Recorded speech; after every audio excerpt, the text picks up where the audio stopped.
Les côtes britanniques, battues par des vents d'une force inédite jusqu'à 200 km/h, et dans les terres, des rafales tout aussi dangereuses, là, retournant ce camion et le traînant sur plusieurs mètres.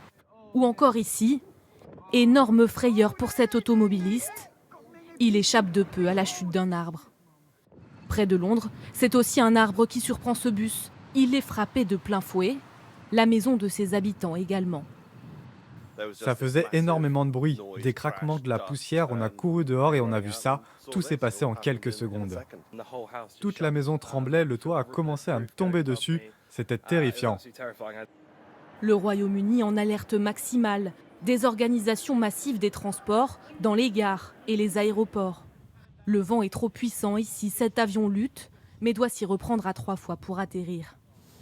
Dans sa course vers l'Est, la tempête Eunice a aussi frappé durement la Belgique, à l'image de cette grue, encastrée dans le toit de cet hôpital à Tournai. Des dégâts seulement matériels ici. Il n'y a pas de victimes, donc aucun des patients, aucun des enfants de la crèche n'a été victime de quoi que ce soit. La seule victime à déplorer, mais qui est blessée, dont l'état est stable, est le grutier. D'énormes dégâts aussi aux Pays-Bas, où Eunice s'est muée sur la côte en tempête de sable. L'ensemble du réseau ferroviaire a été touché. Dégager toutes les voies prendra du temps, tout comme réparer le toit du stade de foot de La Haye, arraché par le souffle de Nice. Même si le vent souffle encore fort aujourd'hui, toute l'Europe du Nord commence à nettoyer les débris, les tôles, les arbres tombés.